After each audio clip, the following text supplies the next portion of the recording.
Situata e tensionuar ka qenë këtë të martë në fshatin Kalimash të komunës Malzi të Kukësit, ku banorët janë konfliktuar me policinë. Shkak është bërë mos lejimi i tyre për të punuar në minierat, ku sipas banorëve ata punojnë prej vitesh duke siguruar pak të ardhura.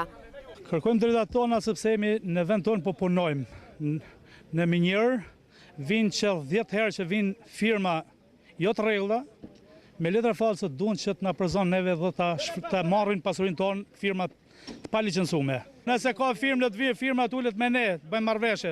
Do punojmë, na do punojmë për të hangër për sigurisht bukën e gojës. Po ju pengon mos me punu?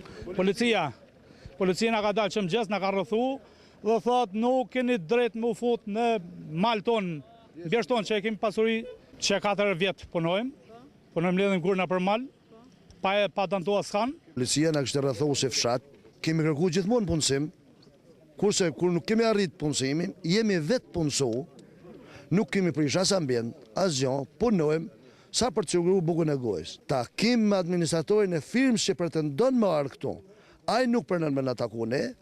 Ne kërkojmë një marrëveshje me firmën që pretendon që jam firmë. Që një muaj e sa ka që ne vetëm përplasna me policinë si me qenë kriminal. Po ki popull do të hajnë bukë, ku do të hajnë? Edhe këtu i të bukë s'mlan të marë, ku ti të kësherë fëmijët? Kromi që fillon këto, shoqërohet me dokumenta, që ku i ki polis, nuk kalon kamel, po shoqërohet me dokument. E ndërsa grupi xhirimit të News 24 nuk është lejuar të filmojnë nga afër, banorët pretendojnë se janë dhunuar nga policia, teksa paralajmërojnë se do të vazhdojnë protestat e tyre. Me çfarë ju ka goditur?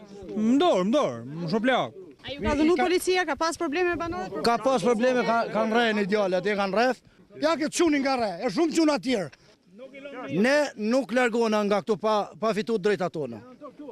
Gjithçka duket se ka nisur që prej mesnatës kur forcat e policisë të ndihmuara nga forcat e ndërhyrjes së shpejtë nga Shkodra kishin krijuar një kordon për të mos lejuar kalimin e banorëve.